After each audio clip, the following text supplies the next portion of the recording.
Terima kasih pemirsa, Anda masih bersama kami dalam Berita Papua. Bagi Anda yang baru bergabung, kami akan sajikan kembali 3 berita utama hari ini.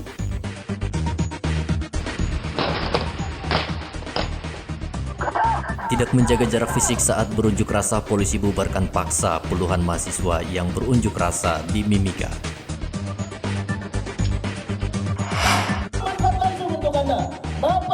Ratusan masyarakat adat asli Sorong minta pemerintah pusat mekarkan Provinsi Papua Barat Daya.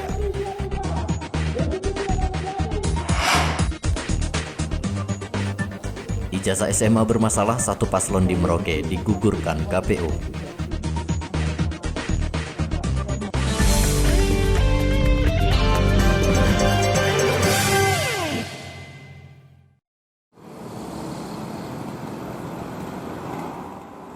Komisi Pemilihan Umum Merauke tidak memasukkan nama pasangan bakal calon bupati dan bakal calon wakil bupati Herman Anitu Basik-Basik dan Sularso sebagai calon bupati dan calon wakil bupati Merauke dalam Pilkada Serentak 2020. Ketua KPU Merauke menyebut pasangan bakal calon Herman Anitu Basik-Basik dan Sularso dinyatakan gugur karena bermasalah dengan ijazah tingkat SMA. Pasangan yang dinyatakan tidak lolos adalah atas nama Herman Anitu Basik-Basik dan Sularso, ya, karena dari hasil verifikasi ya, untuk syarat calon terkait dengan ijazah ini untuk keabsahannya ini tidak sah, ya, tidak, sehingga kami nyatakan tidak memenuhi syarat. Ibu, mungkin soal keabsahan ijazah itu apakah ijazah tingkat SMA atau perguruan tinggi yang dinyatakan tidak sah? Untuk ijazah dari pasangan calon tersebut adalah ijazah paket C, ya, setingkat SMA atau SMK sederajat. Itu dari bakal calon bupati atau wakil bupatinya? Terkait dengan ijazah yang tidak sah ini adalah dari bakal calon bupati atas nama Herman Anitu Basik-Basik. Dari 4 bakal calon yang mendaftar, 3 bakal calon yang dinyatakan lolos verifikasi dan ditetapkan sebagai calon bupati dan calon wakil bupati Merauke adalah pasangan Romanus Mbarak Rituan, pasangan Heribertus Silubun Bambang Setiaji, dan pasangan Henrikus Mahuse Edi Santosa. KPU menjadwalkan ketiga paslon akan mengikuti pencabutan nomor urut pada Kamis hari ini. Mengantisipasi protes massa bakal calon yang tidak lolos, polisi menjaga kantor KPUD Merauke sejak pagi hari. Muhammad Rituan melaporkan dari Merauke, Papua.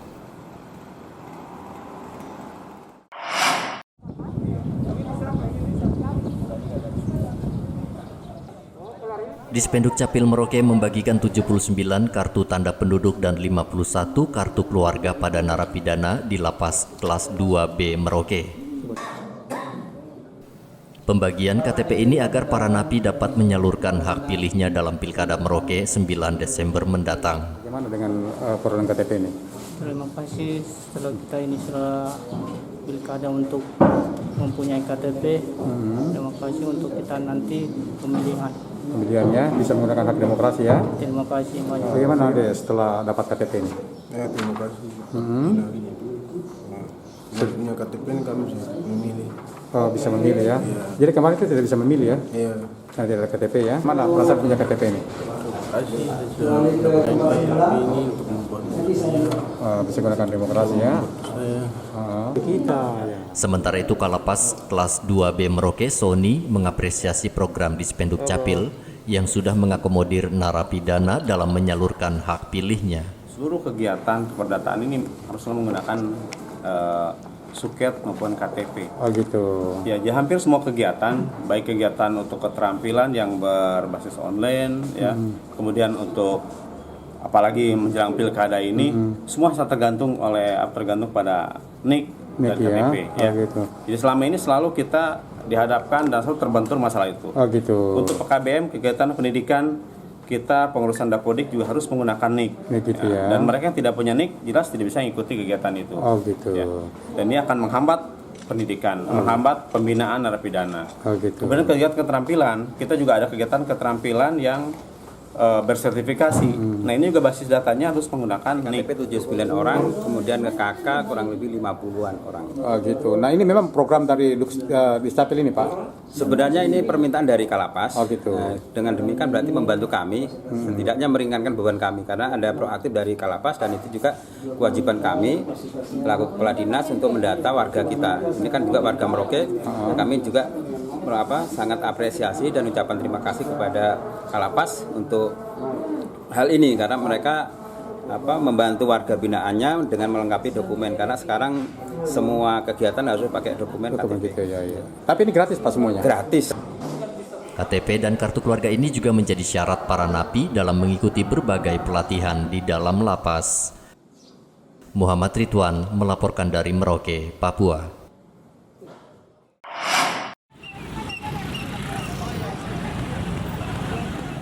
Satgas COVID-19 Kota Jayapura terus menertibkan pengendara yang tidak pakai masker.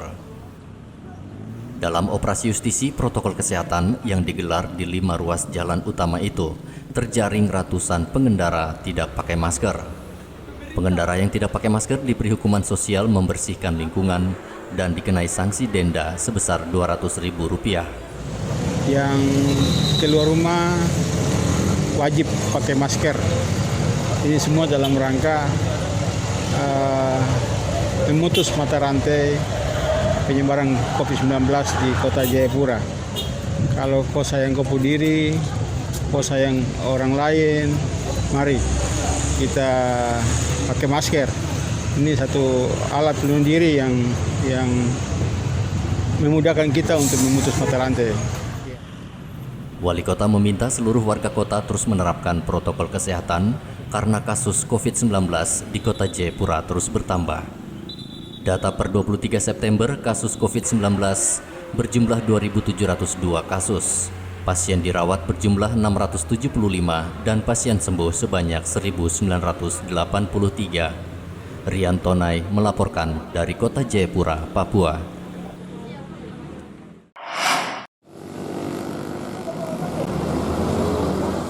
Warga Merauke mengaku bingung dengan informasi yang beredar di media terkait penggunaan masker berbahan scuba yang dinilai tidak maksimal menangkal droplet. Pakai masker scuba ini sudah lama Pak? Wah sudah lama sekali Pak.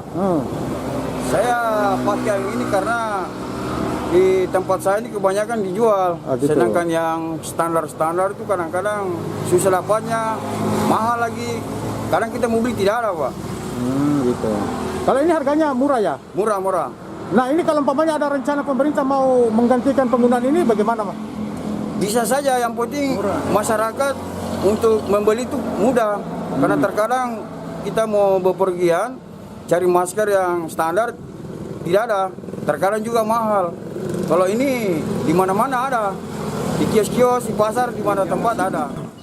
Sementara itu, juru bicara Satgas COVID-19 Merauke Dr. Neville Muskita mengatakan pihaknya belum mendapat instruksi dari Satgas COVID-19 Pusat terkait larangan penggunaan masker berbahan scuba. Dan saat ini untuk Satgas Merauke terkait dengan masker scuba memang belum ada ketetapan atau edaran selanjutnya. Apakah ini bisa digunakan oleh masyarakat atau tidak.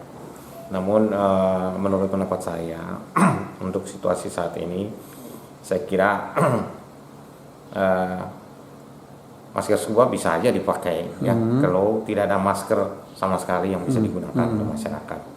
Intinya sebenarnya kalau masker itu dari kain misalnya ada baiknya dibuat 3 lapis. Oh gitu. Ya, standarnya. Kalaupun misalnya pakai masker scuba, mungkin di dalamnya ada ditutup lagi dengan kain 2 lapis, gitu. misalnya begitu. Jadi sehingga